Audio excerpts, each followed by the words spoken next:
Bakit? May problema ba? Sorry, Dahlia. Bakit ka Tawag mo sa akin?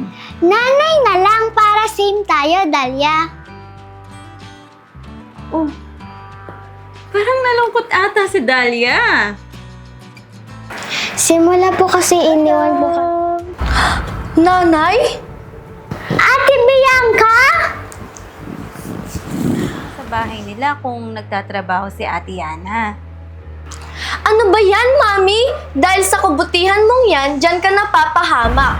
Kung ako sa'yo, Dahlia, umalis ka na Tindihan dito. kita. Pero, hindi tayo pwedeng mabuhay sa mundo na to kung puro tayo galit. Kailangan marunong din tayong magpatawad. Ampun lang ni Tita Jane, yung Bianca na yan. Ha? Kaya...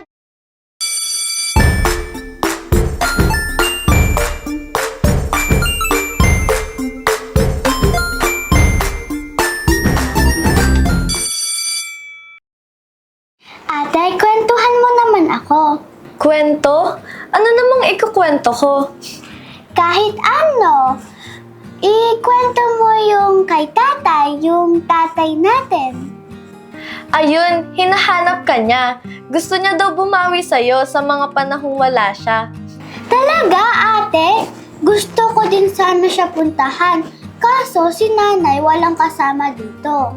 Hayaan mo na, siya na lang daw yung pupunta dito kapag magaling na siya. Ha? Hindi pa ba siya okay, ate? Hindi pa, Angel, pero wag na tayong mag-alala kasi malapit na siyang gumaling. At saka, ando naman yung kakambal ko, si Bella, siya yung kasama niya doon. Sige, ate. Pero naaalala ko lang, maiba ako. Pwede wag mo na paalisin si Dahlia dito sa bahay? Angel, sa ngayon, hayaan mo muna akong ma-process ang lahat. Iniisip ko lang kayo ni Mami.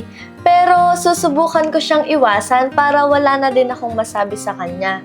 Sige, ate. Pero sa susunod na dadalawin or pupuntahan mo si tatay, sasama ako, ah. Basta magpaalam tayo ng maayos kay Mami at isasama natin siya. Yes! Excited na ako, ate!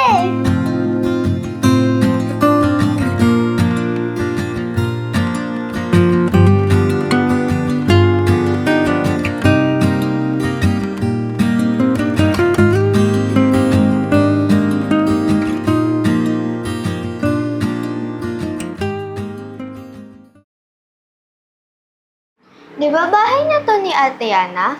Oo, pero hindi pala to sa amin. Kina Angel pala. Ah, okay. So, bago lang to. Wala pa kasing pintura sa labas and kulang pa yung furniture. Oo, hindi pa tapos. Kaya sila nakatira dito kasi malapit lang yung school natin. Nasaan pala sila Bianca and Angel? Nandoon sa taas. Anong ginagawa nila? And kinakausap ka ba nila dito? Si Angel at Tita Jane, oo. Pero si Bianca parang iniiwasan ako. What? Until now, iniiwasan ka pa rin niya? Kaloka naman yung Bianca na yan? Siyempre, ako yung nakikitira at nag-a-adjust at nakikisama. Basta, wag mong hayaan na inaapi ka niya. Oo, hayaan mo na, Zia. Wala, bakit? Don't tell me na binabawalan ka rin manood dito. Hindi naman. Akin na nga yung remote. Alam ko may bagong movie sa Netflix eh.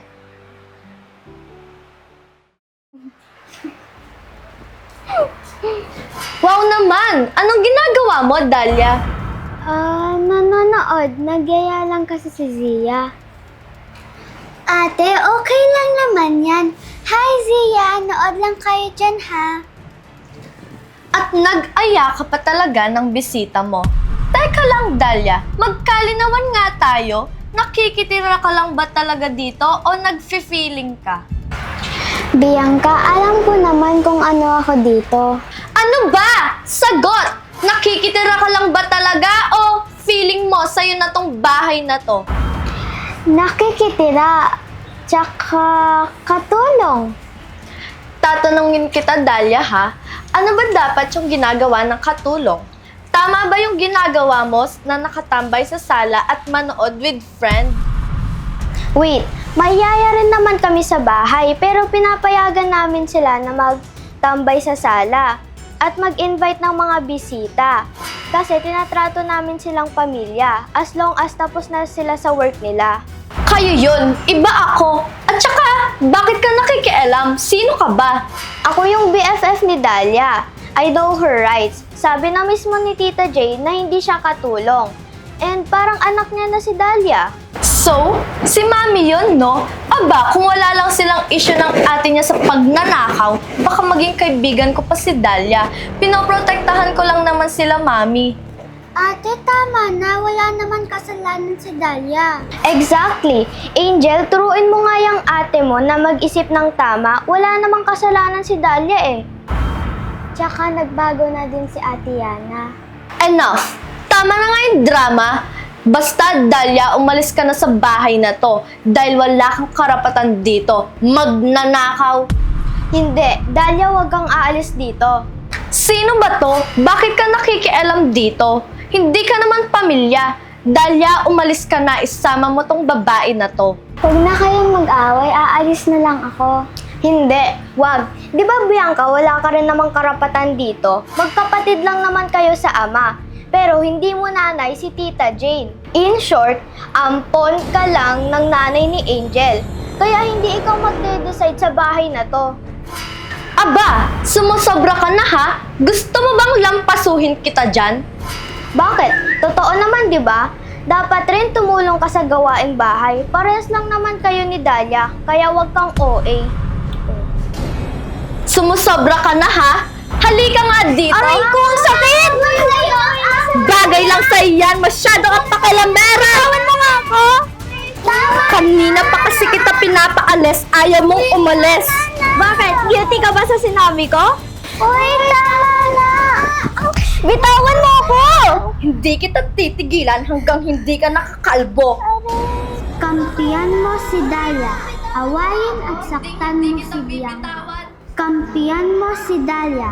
Awayin at saktan mo si Bianca. Bitawan mo ako! Hindi nga kita bibitawan sabi eh. Angel, ano nangyari? Angel, anong nangyari? Anong masakit sa'yo?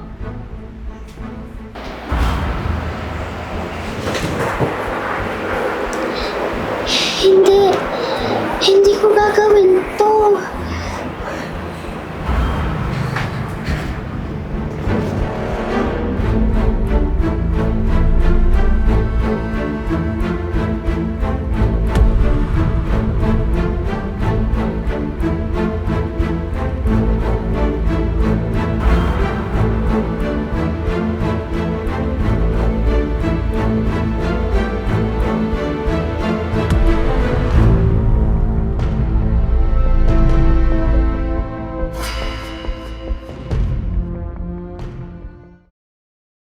Tama na.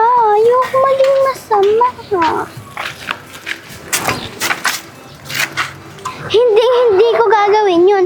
Pag aayusin ko sila, hindi ko hahayaan na magkaaway pa sila lalo. Ano na naman ginagawa mo? Kinakausap mo na naman yung sarili mo. Renzo, umalis ka na. Baka ano pang magawa ko sa'yo? Okay lang na masama ka sa akin. Ano bang nangyari sa'yo? Wala.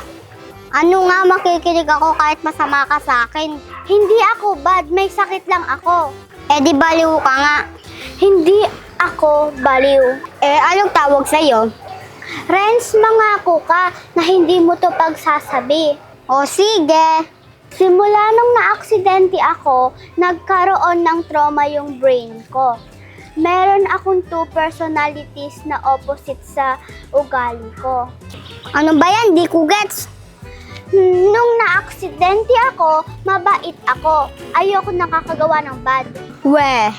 Oo nga. Nung na-aksidente na ako, nagkaroon na ako ng ugaling bad. Lumalabas lang yon pag nasasaktan ako. Aray! Nasaktan ka? Bad na ba yung ugali mo niyan? Hindi. Ako pa rin to yung mabait. Oh, kaya mo naman palang kontrolin eh. Hala! Oo nga! Tama ka, Renz. Thank you. Kanina, inuutusan niya ako maging masama. Na-control ko. Ngayon ko lang na-realize na kaya ko pala siya kontrolin. Thank you, Renz. Oo, nag-guess ko na alis na ako. Bye-bye. Teka Teka, iiwan mo na ako? Oo, wag ka lang okay mag-react. Thank you, Renz. Ingat!